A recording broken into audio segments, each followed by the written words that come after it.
Well, good morning, YouTube. My GT40 sprung a coolant leak. So are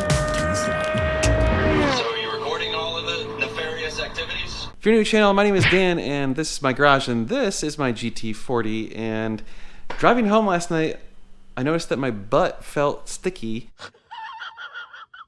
Well, I looked at the car this morning and found that there is a puddle of coolant inside the cabin underneath the seat, and the seats are soaked. So we're going to try and figure out where the coolant leak is, see if we can't fix it, and clean it up because it's sticky and gross and bleh. Alright, so I've got the seat out. There's my little cushion. You can see that, well, they've been sitting on this towel kind of soaking. Whoop, almost tripped on stuff. Soaking and trying to get some of the coolant out of the seats and stuff.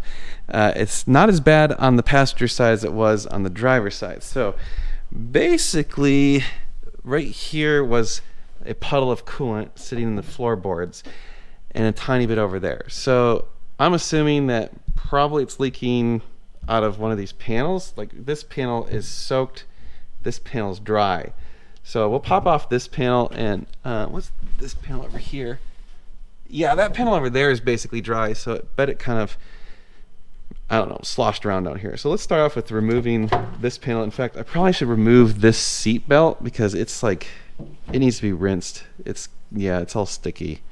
This is gonna be a mess. I'm gonna wear gloves. It's gonna be a sticky mess. That's what she said? Okay, well, I removed the seat belts and I removed this little panel, and it's pretty obvious that it's coming from this union right here, because that's where the puddle is.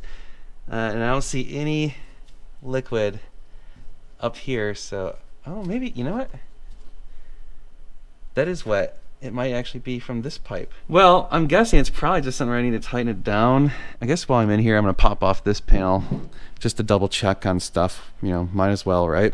All right, with the other panel out, there's no coolant on that side. I don't know if it's just because of how it's sitting on kind of more on this side that it never really got over there. The carpet right here is, as you can see, pretty well saturated. You can see the coolant kind of, yes. I'm gonna have to kind of get some water and soak all this up. Like, first rinse it with water and then pat dry it, I guess. But I need to figure out which of these coolant hoses it is. So every time I touch right here, I get a little bit of fluid. So I think it's this one. So I'm gonna try tightening that down a little bit, and I guess I'm gonna run the engine and see if any coolant comes out. Looks like that's on the high pressure side, and this is the return line. The only thing is I need to get some more coolant. Okay, so I put this panel back on, that panel back on, because really the leak is there, so I don't need to worry about this. I also added about a half a gallon of coolant. Good news is it didn't leak out all the coolant, so it never got hot. In fact, when I was driving it last, the water temperature stayed exactly where it always is, so I don't think it's a severe leak. I think it's a pretty minor leak. It just probably accumulated over time. So what I'm gonna do now is start it up, let it get up to temperature, intentionally not turn on the cooling fan so it gets maybe a little bit hotter than normal, and puts a little extra pressure on it and make sure that it doesn't leak. I'm also considering adding maybe a second coolant clamp. So it looks like I can kind of feel right here. Yeah, you know what? I'm just going to do that anyway. I can feel where the hose ends, and I can definitely fit a second clamp right there. So let's just do that anyway, out of abundance of safety. Since I don't really have a seat, I'm trying to get my leg in there to start this thing up. It's going to be a complete pain in the butt.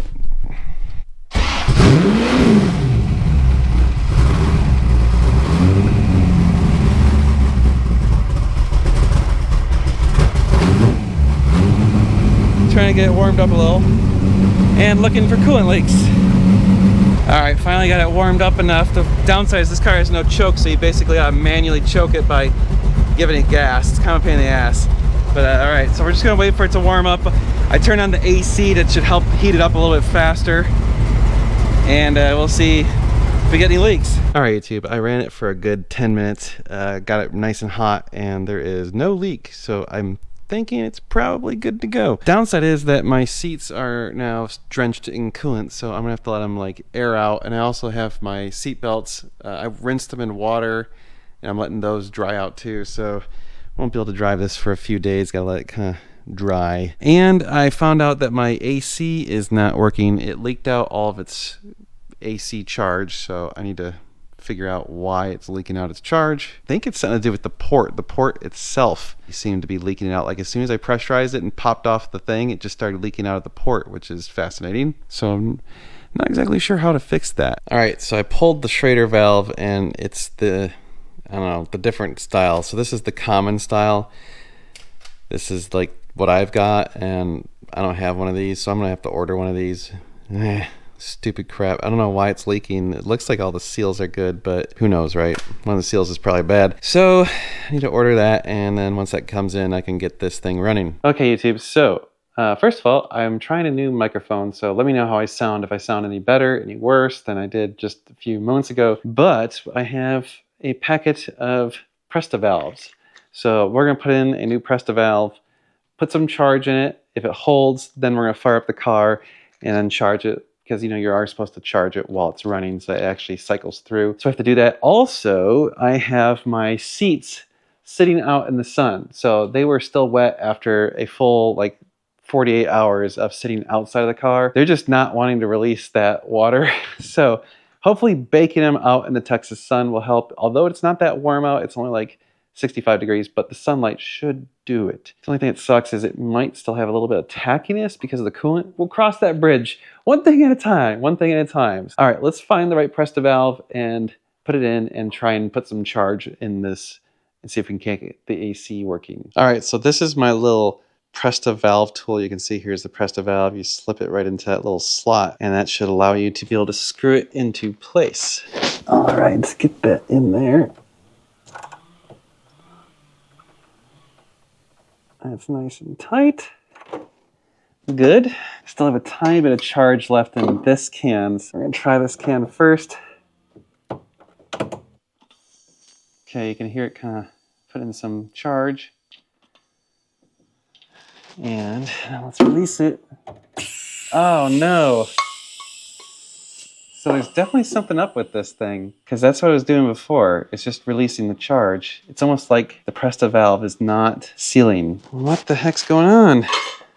Okay, this is a problem. So I've been playing around with trying to get this thing to seal for a while. And I finally took off the hose and looked in there with a flashlight. And it turns out that when they made this piece and welded on this adapter right here, a tiny bit of weld slag is in the way of the plunger for the Schrader valve. So I think what's happening is when it plunges down, it's getting stuck on that. So what I need to do is find a way to get in that little hole and remount that little piece. It's going to be a challenge. I think I'll have to use like a punch or something like that. Interesting. Worst case scenario is I have a new piece. I could always saw that piece off and re-weld this on, but I don't want to weld. That sounds not fun. All right, I don't know if I'm going to be able to get to where you can see it, but see that? Yeah, there it is. See that chunk of metal? Right there. It's interfering with the Schrader valve. Crazy.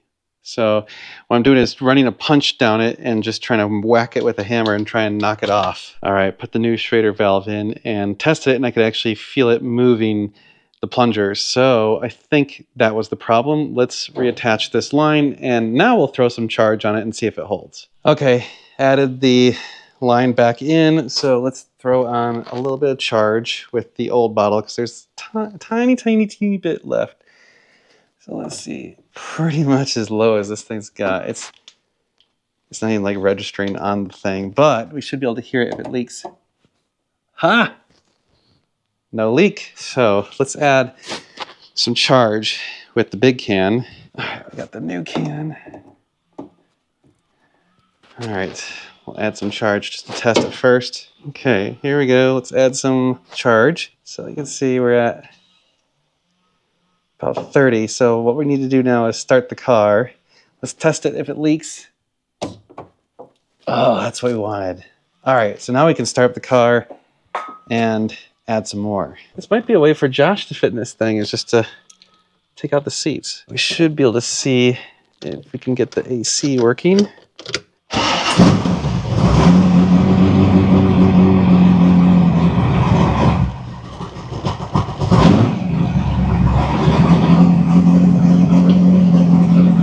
Should blow colder already. So this is actually going to hold some charge. Yeah, that's already better than before. Alright, let's go top off the charge since it seems to be able to idle. I'm going to turn on the fan just so we don't have to worry about it overheating. Alright, let's put this on. You can see it's already sitting a little low. Oh, there it is. Much colder. Wow. Yeah, that's straight up cold. Alright, nice. Well, we got the AC fixed. We got the coolant leak fixed. Just waiting for the seats to dry. Is that not just one of the coolest idles ever? Just look at the whole car shaking. This is the coolest car I've ever owned. Seriously, this thing is just so cool. Yeah. Anyway, seats are out there. You can see, get a sun bath. They should be dry, hopefully later today or tomorrow. AC is working. Everything's back in business. I do need to do an oil change pretty soon on it. I don't know when the oil was changed, so probably a good thing to do. Let me know if you guys want to see that. Also, it's got these like race brakes on it, race brake pads, and they're really squeaky. So I have like some street pads. I'm thinking about putting those in. If you want to see me do that, you can do that. That's it, you guys. Thank you so much for watching. We'll see you in the next video. We're going to be doing a lot of cool car stuff, so go check out normalguysupercar.com if you want to buy some parts or services from us, or NG Supercars if you want to buy any cars from us. We do appreciate it when you guys support us. Thank you so much. We'll see you in the next one.